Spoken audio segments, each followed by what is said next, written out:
लगा अगर गेहूं में कीड़ा, बाहर से मंगवाओगे, घुना हुआ चारित्र देश का इसे कहां से लाओगे।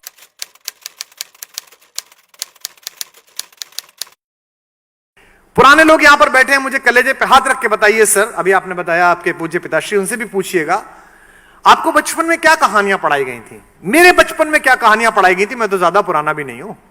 मेरे बचपन में कहानी पढ़ाई गई थी कि दूसरे का चुराना मत, दूसरे को मारना मत, जीव हिंसा मत करना।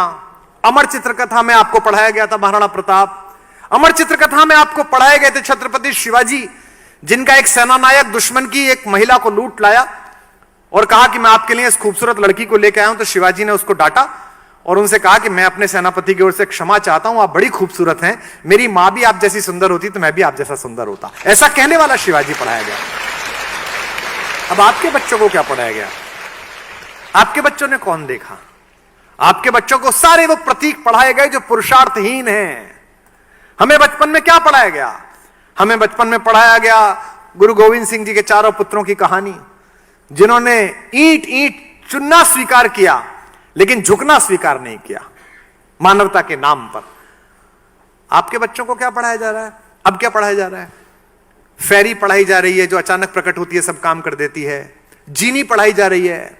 एक वो सबसे पॉपुलर किताब कौन सी रही है शताब्दी की? Harry Potter. उसका खुद का पुरुषार्थ क्या है? उसकी खुद की चेतना क्या है? उस बच्चे ने मेहनत क्या की है? सिर्फ इतना कि वो झाड़ू नीचे लगाई और उड़ गया। हमने भी उड़ाया था एक।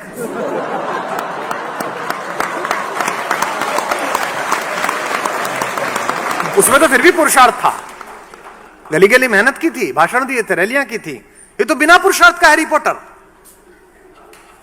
और सीरीज पे सीरीज।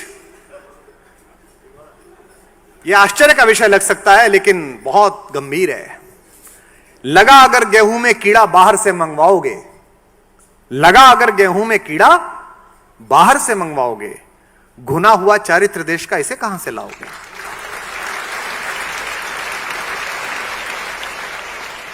मैं सौभाग्यशाली हूं कि मैं 2 बेटियों का पिता हूं।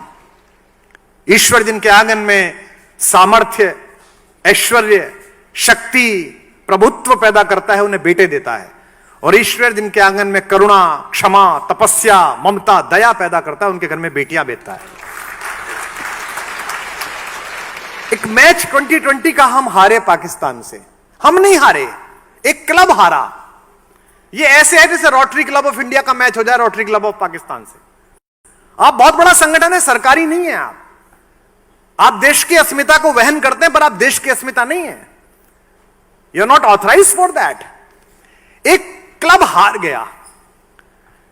एक बहुत खूबसूरत लड़की और एक बहुत खूबसूरत लड़का हिंदुस्तान का, जो अपनी टैलेंट के बल पर यहां पहुंचे हैं, विराट कोहली और अनुष्का। वो कोई बड़े बाप के घर में पैदा नहीं हुए दोनों बच्चे। उन दोनों ने अपने क्षेत्रों में मेहनत की है।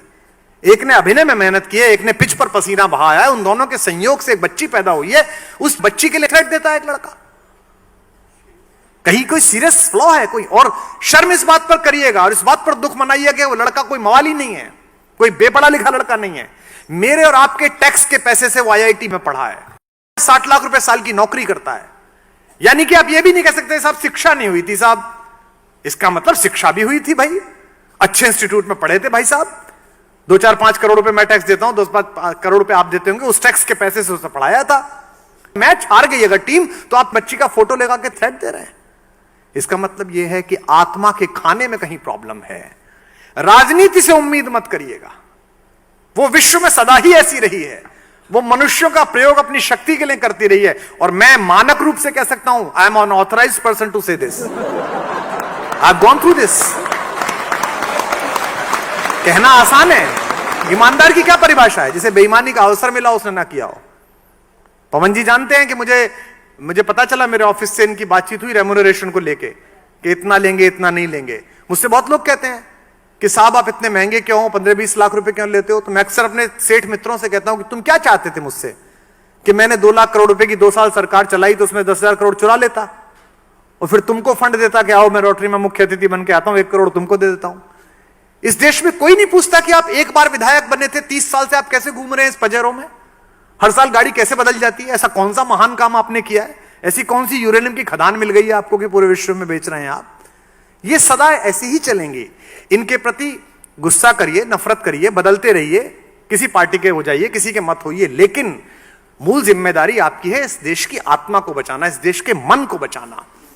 वो जो मन था जो गांव की लड़की को अपनी लड़की मानता था, वो जो मन था कि जो चींटी को आटा खिलाता था, वो जो मन था कि जिसके दरवाजे पर आकर गाय सिर मारती थी और खाना बनाती हुई आपकी मां कहती थी लाली गैया आ गई जरा रोटी दिया, वो मन कहां चला गया? वो थोड़ा बहुत बचा है तो फेसबुक पे पड़ा है, नेकी कर फेसबुक पे डाल, अपने कस्बों में करें। अभी समस्या क्या हो गई है? धर्म का मतलब, आध्यात्म का मतलब, गीता का, रामायण का, वेद का मतलब बुजुर्ग लोग, बूढ़े लोग, उनको धर्म की इतनी आवश्यकता नहीं है, क्योंकि धर्म को अप्लाई जिस फील्ड में करोगे वो तो जवान को चाहिए, वो तो युवा आदमी को चाहिए। तो आप सबके इस फाउंडेशन में नींव जो आपने कार्यक्रम रखा है, इसकी नींव में मनुष्यता का और भारतीयता का जल मिलाइए। जैसे नींव में नीचे जब घर में नींव पूजन होता है तो वो छोटा सा कछुआ रखा जाता है ना, चांदी का, एक सांप रखा जाता है, पंडित जी कहते हैं। तो इसके नीचे भी जो आप अपनी फाउंडेशन बना रहे हैं और जो लोगों की फाउंडेशन आप बनाने तैयार करेंगे, मैं आपको इनवाइट करता हूं और आपको बता दूं, अगर केवल 10 साल कोशिश कर ली, 20 साल कोशिश कर ली, तो मैं दावे के साथ कह सकता हूं कि अगर 19वीं शताब्दी इंग्लैंड की थी, 20वीं शताब्दी अमेरिका की थी, और हम लोगों ने 25 साल मेहनत कर ली, तो अगली 4-5 शताब्दियां हिंदुस्तान की होने वाली है, भारत की होने वाली है। क्योंकि सपने जीने वाला देश है, युवाओं का देश है, चिंता करने वाला देश है। अब तो साइंस भी कहती है कि लॉजिक और मैथमेटिक्स ब्रेन की जिस सेल से एक्टिवेट होते हैं उसके लिए बेस्ट एटमॉस्फेयर इंडिया में है। इसलिए वो क्या कह रहे हैं आपसे, स्कूलों में से मैथमेटिक्स हटा दीजिए। मैं एक सूचना आपको और दे दूं चलते चलते, अभी मैंने पहली क्लास से लेके 8वीं क्लास तक की हिंदी की किताब लिखी, तो कुछ ज्ञानियों ने मुझे कहा कि आपने 8 किताबें लिखी, इतनी मेहनत करी क्यों की? इससे तो आप कोई और किताब लिखते, रॉयल्टी में 5 करोड़ 10 करोड़ रुपए मिलते, इसमें तो कुछ मिलेगा नहीं, स्कूलों में भेजेंगे इनको। मैंने इसलिए वो किताबें तैयार की और इसलिए लिखी कि मैं किताब देख रहा था, बच्चे को कविता सिखाई जा रही थी, 10 साल की छोकरी लिए आम की टोकरी। Have you heard that? देती नहीं आम है, बताती नहीं दाम है। एक छोटे बच्चे को आप सिखा रहे हैं कि लड़की को छोकरी कहा जाता है। एक बुढ़िया का फोटो था, उस पर लिखा था कि बुढ़िया दादी दिन भर बकबक करती, काम नहीं है कुछ भी करती दादी। आप क्या सिखा रहे हैं? फिर उसके बच्चे भी इस दिन आपके लिए कहेंगे कि दादी दिन भर बकबक करती, फिर आप कहेंगे बच्चों को कुछ सिखाया नहीं है, क्योंकि आत्मा का इंटेक ही दूषित कर दिया। और मैंने इतनी रिसर्च की जी, इतना ज्यादा मैंने शोध किया कि मैंने एक छोटी सी कविता लिखी कि गर्मी में टिंकू दादी के घर से बीज घिए का लाया, आंगन के कोने में उसने जाकर बीज दबाया, पूरे घर ने मिलकर उसको खाद और पानी पिलवाया। ऐसी मैंने कविता लिखी। और रात को सोचते सोचते मैंने सोचा ये तो गलत लिख दिया, दादी कैसे लिख दिया? अगर टिंकू दादी के घर गर्मियों की छुट्टी में जा रहा है, इसका मतलब दादी कहीं और रहती है और टिंकू मम्मी पापा के साथ कहीं और रहता है, ये तो गलत संदेश है।